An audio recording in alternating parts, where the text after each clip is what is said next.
so many things have happened in the past week too that I just missed as well. So I love saying I was here.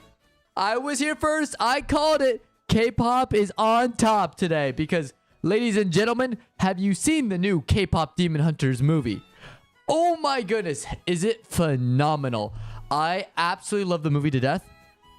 I think it is absolutely fantastic as someone who has been a big fan of K-pop. The songs are amazing. The animation, spectacular. And yes, that was a Spider-Man pun, just in case you were wondering. And yeah, the characters. Oh, the writing is what I love. Is the character writing in this was phenomenal. Specifically with writing good antagonist. Because you don't really get good antagonists anymore. Especially in popular media. Because sometimes the whole story, whether it's a movie or TV show, is carried by, like, you know, the heroes. The protagonists of the story. Rarely you get an in-depth analysis of an antagonist. I'm loving that we're getting a little bit more, especially from, you know, other properties like DreamWorks, and in this case it was Sony. So good job, Sony. That was great. Like, keep it up. That was awesome. But yeah, so I have a lot of thoughts because I love K-pop Demon Hunters. I'm just gonna get into it right now. Consider it my review of the movie. So I knew it was coming out. I was looking forward to this because the art style and the trailers, like the bits and pieces I saw, reminded me of kind of the revolutionized style of animation that is prevalent now in, like, that I think Spider-Verse definitely kicked off, right? So that is present within the trailer. So I knew it was already going to be a hit because I called Spider-Verse 2. Into the Spider-Verse, I said this was going to be a big hit. I told my now enemies at the time, which were my friends at the time, I'm like, hey, Spider-Verse is going to be the next big thing. And they said, ha ha ha ha ha. No, it won't, Mitchell. It looks weird. And guess, lo and behold, Spider-Verse is probably one of the strongest superhero properties now in media. So I called the same thing for the K-pop Demon Hunters. I said, yeah, this is going to be big because not only is it K-pop, which you're delving into a genre that hasn't been tapped into, at least in mainstream animation form. You got a little bit of it with Turning Red. I will give Disney that. They did do sort of a K-pop-esque inspired band, boy band. But they haven't really delved into it with its pure Korean media K-pop kind of vibes. This was more of an homage to that. It wasn't a direct translation. What I love about K-pop Demon Hunters is they actually went the extra mile. They did their research. They based it off actual people and idols to make these awesome K-pop groups in K-pop Demon Hunters. And oh my goodness, you can tell that they captured the spirit of why I love K-pop. Like, not only are the girl groups awesome, like it makes you feel like so it makes you feel excited, it makes you feel energetic. There's this energy to it that's very wholesome that I love about K-pop music. That's why I'm a big fan of K-pop music and even J-pop. Just something about it, like especially in like times where I'm feeling down, even like the more serious, dramatic like ones have this little bit of oomph to them that I personally enjoy. So I was super happy when you know, that's there. More people are getting into K-pop and realizing that it actually is a whole unexplored genre that people have taken for granted. And this movie, what it did was showcase a bunch of really, really good Korean pop songs that were.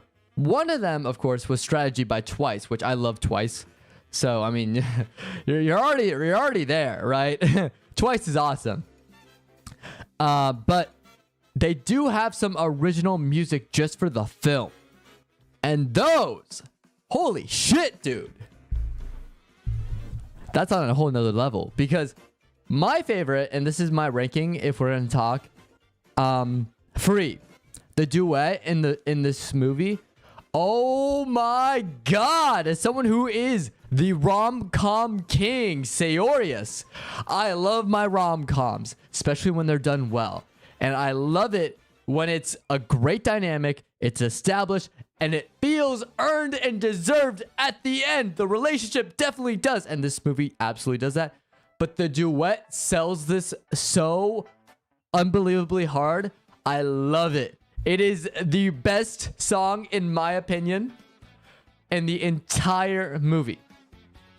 But what I will say, as a consolation, my second favorite, hands down, Your Idol. Because your Idol also taps into that. Because for me, like, this is even my, like, channel here on Twitch.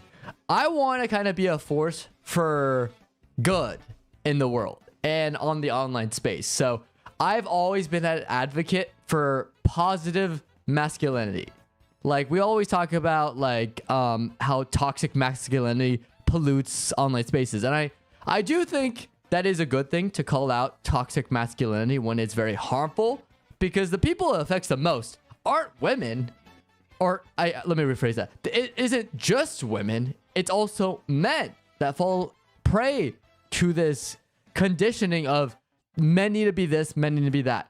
Well, I believe we should, instead of just telling men and telling the world how masculinity shouldn't be, we should be encouraging some positive examples of what masculinity is.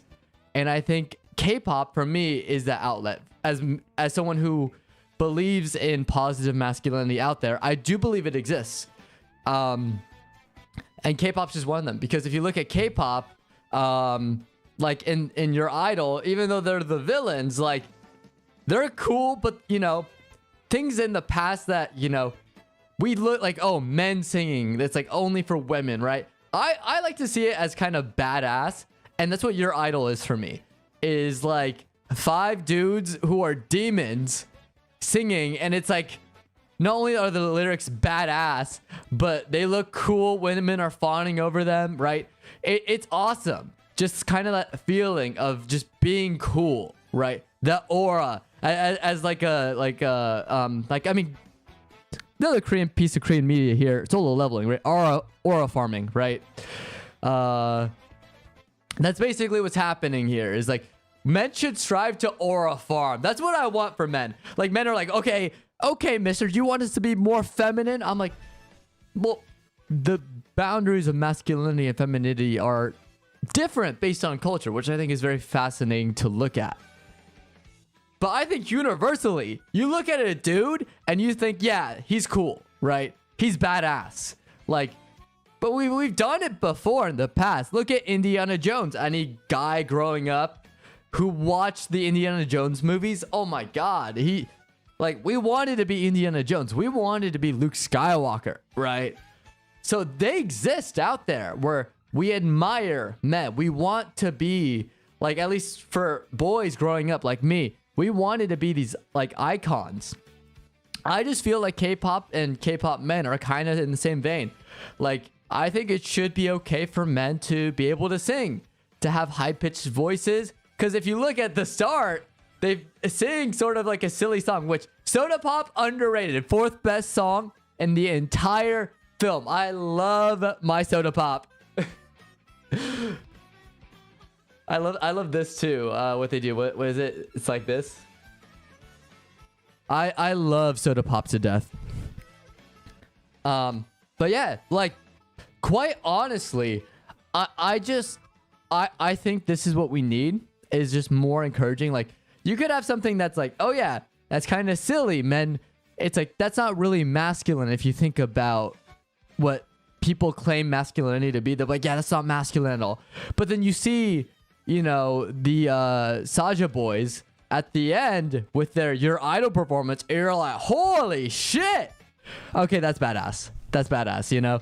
Like, that's what I feel is so great about K-pop Demon Hunters, is like, it shows that, like, who is this movie made for? And not in a bad way, but like, you think it's for women because it's about singing. It's about, even though it's like 2025, there's still that reinforcement of like, yeah, like, singing is more seen as feminine. especially if we're talking about female K-pop idols. But then you have these masculine K-pop idols come out, and yeah, the women are fawning over them, especially all those crazy TikToks I've seen. But I think it should be seen as a good thing too, because like men can also listen to female K-pop idols, of course, because I love Twice. A lot of men like the female K-pop idols because they're attractive. But also, I feel like you should be able to enjoy the men too, you know? Like enjoy the music produced by men, because you can also put yourself into those shoes. Like, imagine you're singing your idol. Like, I would feel badass if I was levitating while like having a beautiful voice, while like assuming complete and utter power. You know, my dream is to become a supervillain, you know? And not like a evil person. Like, no, I'm not a bad person, but I think it'd be cool to be like, yes, world domination is mine. And it's like a cartoonishly evil kind of person, like Dr. Doofenshmirtz. That's kind of what I aspire to be. So, yeah, I don't know. I don't know. It called me weird. I just think that's like a very... we should normalize thinking that way. Well, not the world domination part. No. But I think we should start seeing gender as not necessarily like I'm of the opinion. Look, I think there are definitely masculine things that are traditionally masculine for boys, and then things that are traditionally feminine for girls, right? That exists. But then there can be variations, there could be exceptions. There's a whole spectrum of like what you can consider femininity and masculinity to be. And women could be masculine, like tomboys. And then the men, you know, femboys. There we go. You know, you got your femboys in there. So that's the men adding some femininity to it. And it's weird too, because I've had conversations with people about this where I'm like, I don't know what it is, but like... women look at me and they're like, you're not really that masculine. And it's not, I don't take it as an insult. I actually think it's like kind of a good thing, because I'm also very open to putting myself out. I'm a streamer. So talking about putting myself out there, right? But I quite honestly, I don't know what it is, but I just feel comfortable with who I am personally. Like, I think it should be acceptable for someone to go out there and just be themselves. That's the thing I encourage the most. Just be yourself. If you want to be yourself, and of course, be careful not to fall into that trap of people telling you what you should be, because that's always out there, you know? But I think my personal definition of what is being yourself is the place you find yourself most comfortable in. And you will know. Like, if you think deep down, are you really comfortable with who you are and what you're acting as? And clear signs, clear indicators that you aren't are inner turmoil that you can see, which is like you make fun of people that are less privileged than you, that act silly in public, and you feel like complaining about them all the time, you know. You're very narcissistic. You think you're the center of the world, that you're perfect. You know, it's just stuff like that or like if you crack jokes at someone, but you can't take the same jokes back, that just goes to show what kind of person you are. And I know, because I met people like that. I've been like that at a certain point in my life. So, that's why I think it's important to be like, hey, I think we should push ourselves to be a little bit more comfortable, to enjoy the things we want, despite, because it's easy to say, hey, let's not make fun of people, you know, let people have fun, you know, but there are always going to be assholes out there. There's going to be people who are just going to be mean for no reason, but they're always going to exist. So growing up, my mentality is I have to change the world, you know. I gotta make the world a better place by telling people how things should be, right? That's what my personal worldview was growing up.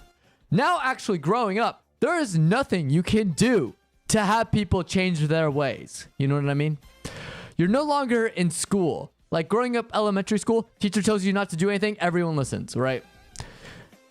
You're in the adult world. I realize there are people who don't follow the rules, break laws, and like or maybe they don't even break laws. They're just assholes to people in public, you know, and just make fun of people on purpose. You know, they're just horrible human beings.